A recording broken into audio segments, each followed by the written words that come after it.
Hello and welcome to the Virtual Groom Room. My name is Jack, your host, and today I am bringing you another shaving video. And my choice of soap today is going to be something I'm really excited about, mainly because of what's accompanying it. But this is Zingari Man, the Navigator.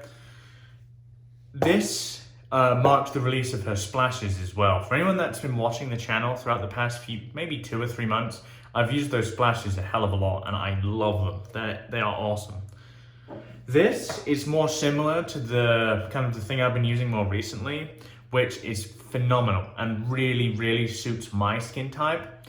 So if you have like oily skin, I would highly recommend that you use or give this a go, because I think you'll notice that it does some awesome stuff for your face. It's brilliant. But let's get into the soap a little bit. So this is in her Sego base, which is excellent. The scent on this is amber, marine, and musk.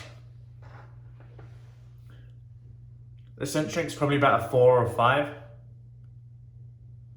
It's a light aquatic. The musk is definitely there. I don't quite get much of the amber. I find the the marine and musk notes are the most prominent to my nose. But it's actually very enjoyable. The thing, it's funny because if you're not a fan of like the scent strength with Zingari, these have pretty high scent strength actually. I would say that's probably about a 7 out of 10. So the soap is a good balance because Heather's intention behind the scents are she wants them to be quite light to lend to everyone else's skin. However, the splashes, if you do want that big hit of scent, they definitely suffice in that regard. Like that's about a 7 out of 10. I've bought quite a lot of the splashes I like in her product line, and they're all around that mark. So they are all quite a bit stronger, and I think that's important to say. Our razor of choice is going to be the Tatara Masamune Nodachi, and this is going to be on the Masamune handle. I actually really don't like the Nodachi handle. It looks like something a woman would keep in their nightstand, quite honestly. And yeah, there's not much more I can say. My brush is the blue Paua inspired TurnnShave Samurai with this badass TurnnShave blue coin. Let's get a load here. There is actually a theme for this video. The theme is going to be me discussing my wet shaving journey, kind of why I took the decisions I did and what made me get into it, etc. I guess let's start from the beginning then. So why did I start actually wet shaving? So let's go back to the beginning. And a big reason why I started was honestly I was getting horrendous shaves with what I was using. I've also always been the sort of guy that likes to try new things. Especially when it comes to like cosmetic products and stuff like that. Like I've always been looking for something better than what I'm using. And it's not that even now that I think anything I'm using is particularly bad. I'm still conditioned to look for something better, and that's just the way I am. If it's not broken, don't fix it. I do subscribe to that, but my shaving routine back then was definitely broken, I would say. So I started with cartridges. I've went through so many types of cartridges, guys. I've gone through we have subscription services in England. They're not quite the same as the ones in the US. I started using these razors called, I think it was Cornerstone. For anyone that is in the UK and have seen those, they're pretty high quality as far as carts go. It's like a all metal construction handle. And they're a subscription service. I believe they actually use the same blades as Harry's. They're manufactured in Germany. But I still couldn't get good shaves with them. And really now, do I look back and I say that was almost definitely my fault. I can get good shaves with cartridge razors now. Whenever I want to shave with a cart, I don't do it often obviously, because I have all of these beautiful razors. But whenever I've done like a video or something like that, and I found that the cartridge razors actually give me a decent shave. What I hear a lot of people say is that they're more efficient than DEs. I don't think so, not for me. because for me, they're actually quite uncomfortable in certain directions of my growth. And because I can't do certain things, it's not quite as enjoyable as shaving with a DE in my experience. But I do think a lot of the initial bad cartridge shaving is the fact that most of us learn good technique here. Shaving more traditionally, you know? I just think we're encouraged to use better products, and I think that really helps. By the way, look at that fucking pore. Incredible pore, really smooth, really silky, incredible. Okay, let's get to lathering here. So, I started with cartridges, and quite honestly, I was never happy with the result of them. I would always get weepers and cuts, and it really, really annoyed me. I hate cutting my face. So, I then decided to try loads of different cartridge brands, find one that works for me, and quite frankly, I didn't. So I then decided to buy a certain tool, which I do still have. It's this guy. This is a one blade, it's a Philips one blade. This is an electric razor. The big difference with this is normal traditional electric razors would actually irritate my skin pretty badly. They give me like razor rash. So I had to find something that kind of worked for me, and that does actually shave fairly well, but the results aren't close. Like, you don't get a close shave from that at all because of just generally how it works. So then I arrived in the US, and there had been a little while before I arrived in the US where I was pondering kind of DEs. I tried DEs on and off for a couple of years. I just couldn't get into them, and I'm not particularly sure why.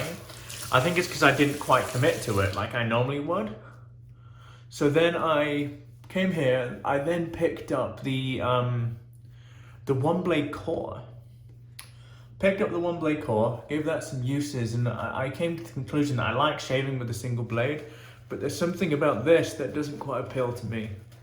Maybe, is it the construction? Is it just the way it shaves? I'm not sure. So then I decided to look, okay, what are the most popular one-bladed razors? And of course, that then led me to buy an Edwin Jagged DE89. And that leads me to the next part, which is my first products. The first products I enjoyed, or the first products that I bought. So my first razor, like I said, like proper razor, was the DE89, which was awesome. It still is, I still have it, I'm never gonna get rid of that. So the D89 is something I used. My first actual soap was Paurasso White for sensitive skin, and the reason for that was because right at the start, I watched quite a lot of Matt from Razor Emporium's videos because I know he has pretty sensitive skin, and I took quite a lot of his product recommendations on board, and they did work for me quite well at the start. So I was using Paurasso White. I was also using the kind of like aftershave balm as well, which is also very good. And then at that point, really, there was a breakthrough moment, and I bought Soap Commander Passion. For anyone that doesn't know Soap Commander Passion, it's a teak wood and cardamom scent. That doesn't sound masculine, but the scent is incredibly masculine, and I fell in love with that. I then started buying quite a lot of Soap Commander stuff, and I was just so impressed by how it worked, because I hadn't experienced the artisan stuff then, you know? So after using Soap Commander, I then started buying like more of the artisan soaps and kind of becoming more involved in the community. And I bought Noble Otter. The first Noble Otter I bought was my favorite soap now, and still is to this day, and that's the Noir Vanille. I've generally gravitated towards tea scents, and yes, I know I'm English, that kind of happens. So the tea scents are something that are a winner for me. I know if there's a note of tea in it, I'll generally like it if it's prominent enough. So then I bought Noble Otter, and then I really started getting involved with all the artisan purchases, and you can actually see this process on my channel. The videos were different. I don't think the videos are quite as good as they are now, because I hadn't yet found what worked for me. But you can see the kind of the difference in my spending and kind of what I was buying. So what then started happening really, and kind of is part of my personality to get quite interested in the technical aspect of shaving. What do I mean by that? Really finding ways to dial in my lather, really trying to understand the mechanism of how these razors work and why they do what they do. And that led me to do quite a bit of research into kind of like the difference between, you know, what's head geometry, what is blade clamping, what is, you know, what stuff like that. And that gave me quite a lot of knowledge and quite a lot of ways to kind of build my channel personally. And that goes for anything. I think if you're, like, this is unrelated, but I think if you're a content creator, it's within your interest to find your niche. You don't know what your niche is because it's a niche. You need to find it. There are certain aspects of your personality that will appeal to people. And I'm of the opinion that, you know, it's your duty to find it. You will find it if you keep looking hard enough. So yeah, I started getting really interested in the technical aspect. I then started getting really into lathering, frankly. And you can see this now, like, I really enjoy lathering. All my lathers are quite long. And that's something I have always enjoyed when shaving. But at first, I didn't quite know what the approach was. This is a very dense soap. I'm gonna put a bit more water into this. You can see what it's creating there, it's beautiful. Sego is excellent, mine. Yeah, it's good. Good shaving. So yeah, and then started getting really interested in lathering, and then kind of with that, I started getting really interested in loads of different types of brushes. At first, I didn't use any natural hair brushes at all, if you guys remember. People that kind of watch my videos now will see all of these natural hair brushes. I just couldn't get on with them at first. It was something, the technique was confusing. I don't think I loaded enough soap, and because of that, I just get mediocre lathers, and it really annoyed me at the start. So I just wouldn't use them. And kind of from there then, like I really started saying, when it came to my purchases, the soaps that I love now, it shows my preferences have changed quite drastically over time, quite honestly. Like I used to, citrus was my thing when I first started. I still enjoy citrusy scents now, like I have no problem with citrusy scents, but they're certainly not my thing anymore. They're not my favorite scents. So most citrus scents I knew were home runs for me, so I would generally buy lots of citrus stuff. So I bought loads of citrus stuff, kind of eventually the way it progressed, or the way it changed, not so much progressed because it's not, liking citrus is not a bad thing. In fact, citrus scents are lovely, but the way it kind of, my preferences changed really, is I got into the kind of like darker scents. And I really enjoy those even now. My favorite darker scents are like the more kind of like sensual, seductive scents. And Peter Charcalis does them very, very well. I remember actually when I first tried Peter's base, my first soap from Peter was Asian Plum. I love Asian Plum. Asian Plum is lovely. It's sweet, but it's that kind of like Asian DNA he has is wonderful in terms of what he does to the scents there. I actually much prefer Asian Plum to Asian Pear. I'm not actually a huge fan of Asian Pear. Yeah, so I started using loads of different types of soaps, and I really got into the soap collecting aspect of this, and not so much collecting, because I wouldn't say I collect things. Like when I say collecting, I only have like 40 soaps at a time, and to some people that's a lot, but I know guys that have hundreds, honestly, and that isn't me. I don't quite have hundreds. I have quite a few. And because my preference is changing over time, and the more I kind of, I guess, found a foothold in this community, my buying habits change too. And what do I mean by this? Well, that means different things to me. At the start, I would buy bits from everyone because I was really interested in trying new things. I encourage beginners to do this, by the way. If you've not been doing this very long, shaving this way for very long, trying as much as you can is really valuable to you because it helps you find what works. I did that, and then I found I dialed in my preferences, and then I understood what really works for me, what I enjoy, and what I take away from doing it this way. And really, my buying decisions really now lend to the artisans I enjoy supporting the most. Be it that they're friends, be it that I think they make stellar products.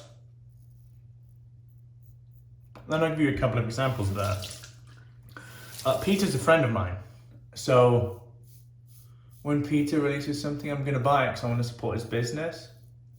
I'm not particularly great friends. Well, I'm not friends at all with Dan from APR. I don't know the guy. But I buy his stuff because I know his scents are generally hit home runs for me. What I've found in dialing in those preferences is you find what appeals to you and what works. Because it's difficult, man, I'm telling you, like at the start, it can be really overwhelming for beginners because there's so many options, they don't really know what to do. My advice would be find things that work for you and not so much stick to them, because that isn't what I would say. I would say when you do branch out, try and find things along those same lines, you know? Because I wouldn't... We take a lot of... We blind buy a lot on this hobby, and that is just what it is because it's not readily available in stores. So you can make informed decisions. I like citrus, so I'm going to buy citrus, etc., you know? Stuff like that. So then I started identifying what I wanted, and I would recommend you do that too. Kind of what appeals to me and what you generally prefer, you know?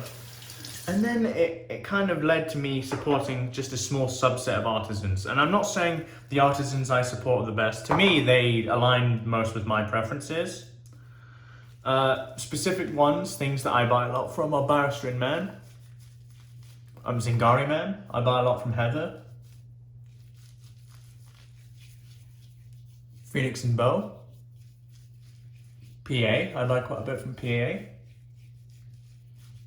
There's plenty, and the whole dialing the preferences thing will come when you've used a lot of things, and you then start to understand really the things that appeal to your use case and your personality. Let me go and wash my face, clean up the gear, and we'll be back with the final thoughts and the post shave. I'll see you soon.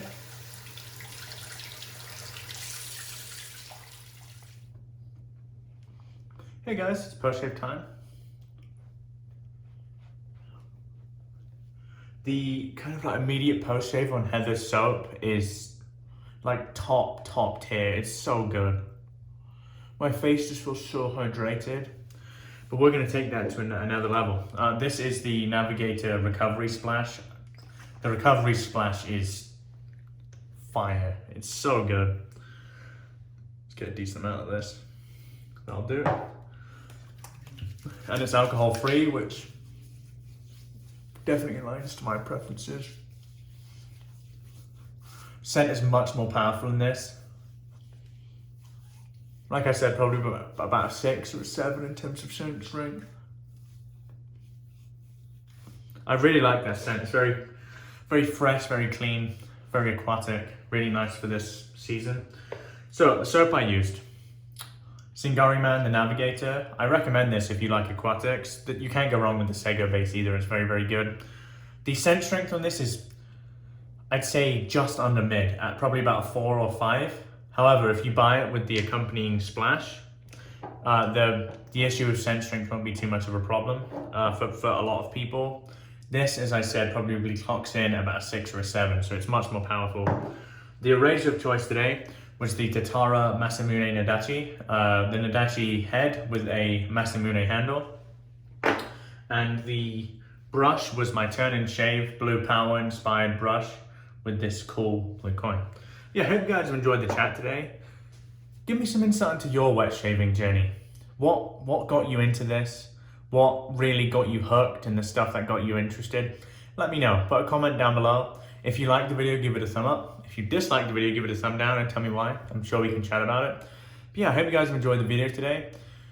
Later on today, I will be doing a live with the announcement for the giveaway, the 1,000 subscriber giveaway, which I'm probably gonna do about 4 p.m. Eastern. No, it'd be 4 p.m. Pacific, so 7 p.m. Eastern is kind of what I'm planning to do. So as many of the people based in the US can join.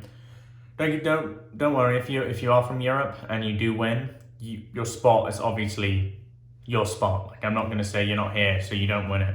But yeah, I hope you guys enjoyed the video today. My name is Jack, your host from the virtual groom room. Wherever you are in the world, have a wonderful day, and goodbye for now.